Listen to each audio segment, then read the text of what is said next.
Issifou.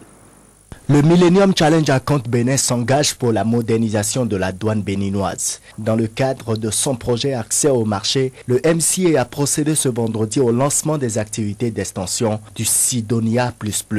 Cette application, survenue dans le système douanier depuis 1991, vise à accroître les recettes fiscales dans un environnement de plus en plus orienté vers le libre-échange, sécuriser la chaîne logistique tout en réduisant les contrôles douaniers, accroître la célérité des procédures de dédouanement avec un volume de trafic de plus en plus important, bref, rendre plus dynamique et performant l'administration douanière. Sur plus d'une trentaine d'unités douanières qui couvrent le territoire douanier béninois, seulement 8 sont dotés de Sidonia++. Aussi, sur les 8, seules 6 sont-elles véritablement informatisées. Le MCA, en intégrant dans son programme la modernisation de la douane béninoise, est venu soulager de façon substantielle les préoccupations de la dite administration en lui donnant les moyens matériels et logistiques de ses missions. Le MCA Bénin a permis d'attribuer, après approbation du Millennium Challenge Corporation, les 8 lots de ce marché aux prestataires suivants.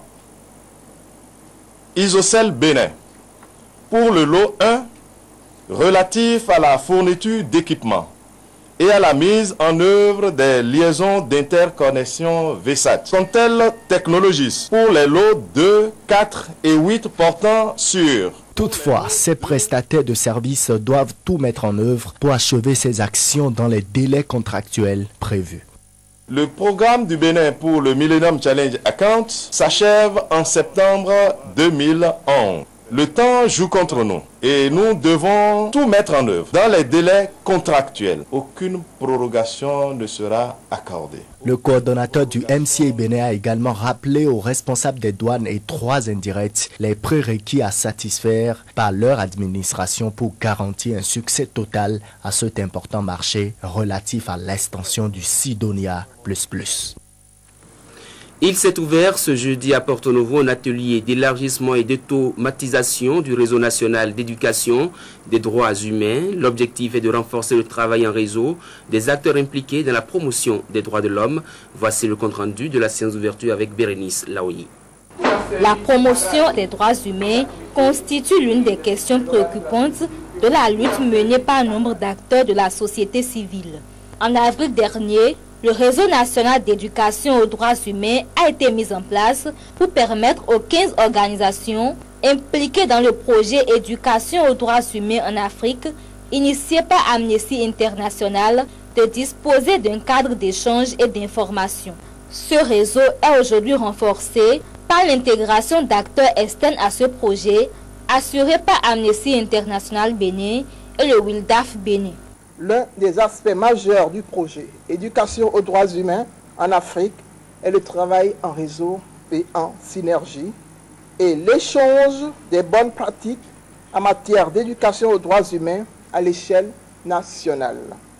Chers participants, durant 2 jours, votre concours sera sollicité pour élargir le réseau d'éducation aux droits humains initié par le projet de sorte qu'il devienne un cadre véritablement national d'échange d'informations et de savoir-faire en matière d'éducation aux droits humains. Depuis la mise en œuvre en 2008 de la composante Bénin du projet Éducation aux droits humains en Afrique, plusieurs actions ont été menées dans ce domaine pour le renforcement des connaissances et des compétences des communautés à la base. Nous sommes dans la 3e année du projet. Le projet va prendre fin en août 2012.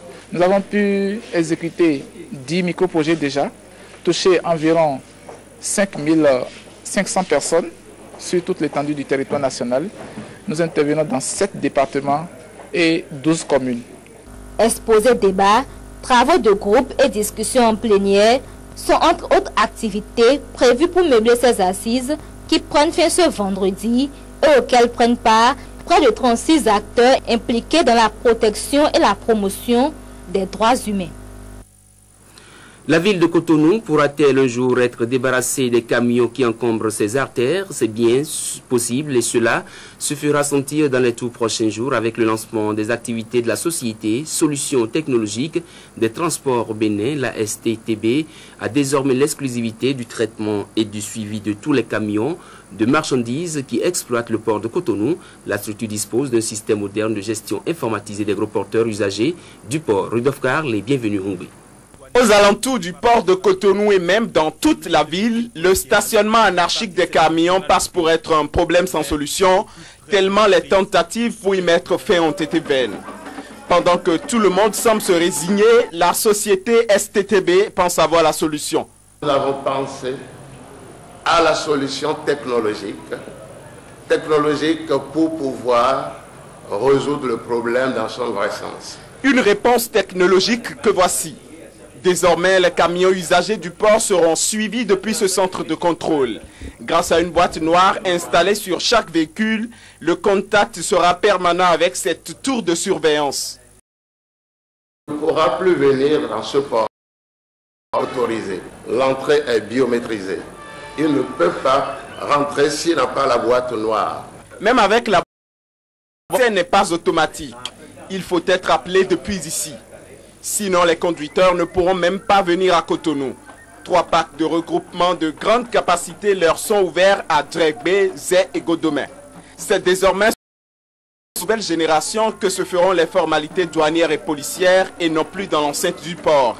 Je voudrais lancer un vibrant appel au groupe Sequest pour veiller à la mise en route rapide du projet, tant les attentes sont grandes et pressantes. Le ministre devra prendre son mal en patience. Ce n'est qu'en septembre que le groupe lancera réellement ses activités. La cérémonie de ce matin n'est que l'ouverture de la phase pilote du projet, l'aboutissement d'un long processus dont les discussions ont commencé depuis 2008. Ce système importé du Canada a nécessité près de 16 milliards de francs CFA d'investissement. C'est en réalité une grosse logistique qui utilise des signaux satellitaires pour suivre tous les camions œuvrant au port partout où ils seront au Bénin. Une traçabilité qui, selon les techniciens, permettra aussi de régler l'épineux problème de détournement des marchandises en transit vers d'autres pays. Le réseau des journalistes et communicateurs à l'éducation entend un système éducatif béninois et dans cette optique, il a initié prix du journalisme de l'éducation 2011. C'est un test qui vise à décerner un satisfecit aux meilleurs journalistes ayant réalisé de bonnes productions. Faire de l'éducation la pierre au Bénin. Cet idéal, vont faire leur cheval pour débattre des vrais enjeux de ce secteur. Fait des efforts pour donner de la voix aux problèmes de l'éducation tout en faisant preuve de professionnalisme. Faire fi de la communication, j'y reviens, par rapport à un secteur aussi sensible. C'est selon moi encore travailler à laisser perdurer et s'aggraver les situations déplorables qui atteignent le niveau minimal de qualité. Cet exercice qui mérite de la rigueur et de la passion dans le travail va donner la possibilité à ces hommes et la radio, la presse écrite et les langues nationales de permettre au public de comprendre les grands enjeux du système éducatif. Il se spécialise, il apprend à connaître les questions de l'éducation et il donne l'information, il se rapproche des personnes qui travaillent dans le secteur. Donc là, je dis, je vais le répéter tout au long de mon allocution, c'est que c'est un travail louable. Promouvoir le monde éducatif ne constitue pas l'apanage du monde journalistique. Tous les Béninois doivent accorder leur violon pour porter haut le flambeau de l'éducation. Les femmes du marché Glo Genkome à Lokossa disposent depuis ce jeudi de boutiques. L'inauguration a été faite par la mairie et la construction possible grâce à un partenariat belge, le programme d'appui à la mise en œuvre des plans de développement communaux à Simon-Kanya-Sumbon, Florent Dou. Projet de construction de boutiques pour ceinturer le grand marché de Lokossa, le marché Nesto d'Almeida, est à sa phase active. Jeudi, la mairie a procédé à l'inauguration de 13. Cela grâce à l'appui consistant de la Belgique qui avait permis, dans un premier temps, la construction de 10 autres boutiques à travers le programme d'appui à la mise en œuvre des plans de développement communaux.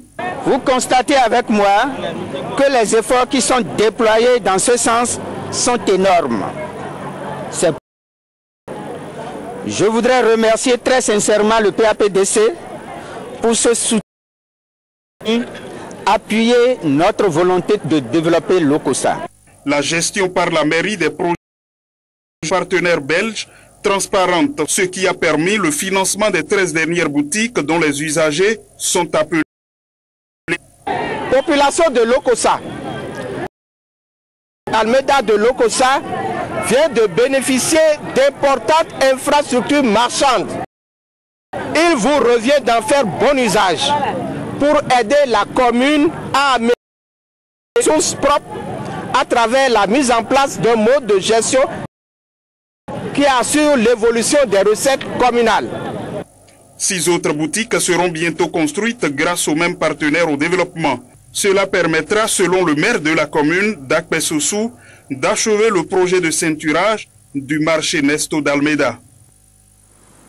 Mesdames et messieurs, actualité politique oblige, nous allons suivre les images de la descente du candidat de l'UPR, l'honorable Salifou Issa, qui est allé partager avec ses compatriotes, massivement acquis à sa cause, les principales lignes de son projet de société pour à la magistrature suprême. Le candidat de l'Union pour la relève a saisi l'occasion pour conscientiser les militantes, militants et sympathisants au sujet de la bonne conduite à tenir au cours de la période électorale, à savoir ne pas céder à la pression, ne pas céder non plus à la provocation, ne pas voter et surtout effectuer le bon choix le 6 mars 2011. Et voilà donc qui met un terme à cette session d'information. Bon week-end à toutes et à tous et surtout que la campagne se déroule dans la paix.